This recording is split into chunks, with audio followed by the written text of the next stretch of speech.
Bahasa merupakan produk kebudayaan yang tidak bisa terpisahkan, menurut Kuncharaningrat.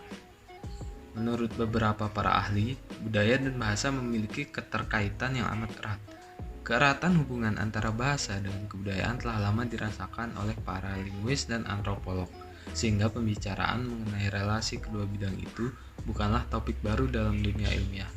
Banyak pandangan yang telah diberikan para ahli mengenai hubungan kedua bidang itu.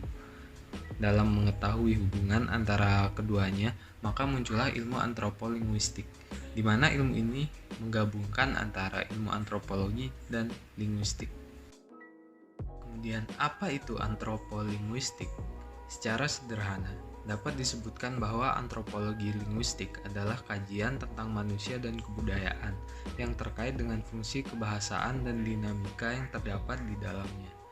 Cakupan kajian yang berkaitan dengan bahasa sangat luas, karena bahasa mencakup hampir semua aktivitas manusia, hingga akhirnya linguistik memperlihatkan adanya pergerakan menuju kajian yang bersifat multidisiplin. Salah satunya adalah antropologi linguistik. Ada beberapa teori yang bisa kita bahas dalam materi berikut. Yang pertama, teori semiotika. Yang kedua, teori Bernstein. Yang ketiga, teori interpretasi budaya. Dan yang keempat, teori komunikasi antar budaya. Semiotika. Pengertian semiotika secara umum merupakan suatu kajian ilmu tentang mengkaji suatu tanda. Dalam kajian semiotika, menganggap bahwa fenomena sosial pada masyarakat dan kebudayaan itu merupakan tanda-tanda. Semiotik itu mempelajari sistem-sistem, aturan-aturan, dan konvensi-konvensi yang memungkinkan tanda-tanda tersebut mempunyai arti.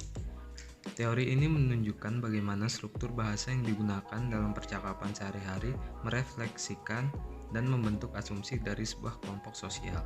Teori Bernstein. Teori ini berfokus pada kode yang terbatas dan kode yang terelaborasi.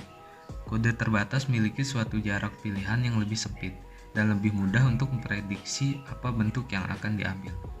Bernstein tertarik pada kelas sosial dan cara-cara sistem kelas menciptakan tipe-tipe bahasa yang berbeda dan dipelihara oleh bahasa.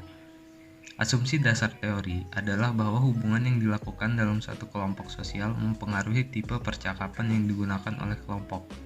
Pada saat yang sama, struktur percakapan yang digunakan oleh kelompok membuat hal-hal yang berbeda menjadi relevan dan signifikan. Hal ini terjadi karena kelompok-kelompok yang berbeda memiliki prioritas yang berbeda.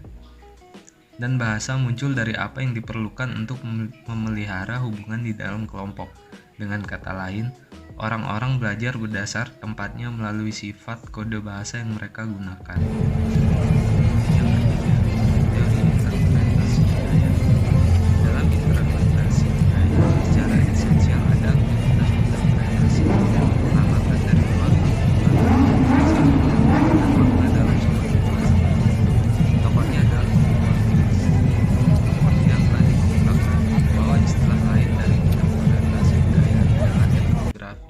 Seorang etnografer melalui pengkajian cermat, wawancara, kesimpulan, dan pengalaman menciptakan eksplanasi yang membuat perilaku dapat dipahami.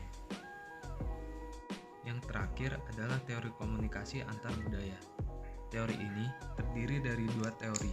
Yang pertama adalah teori manajemen kecemasan dan ketidakpastian atau disebut dengan Aum teori dari William Judkins, dan teori negosiasi muka dari Stella Tinktomi.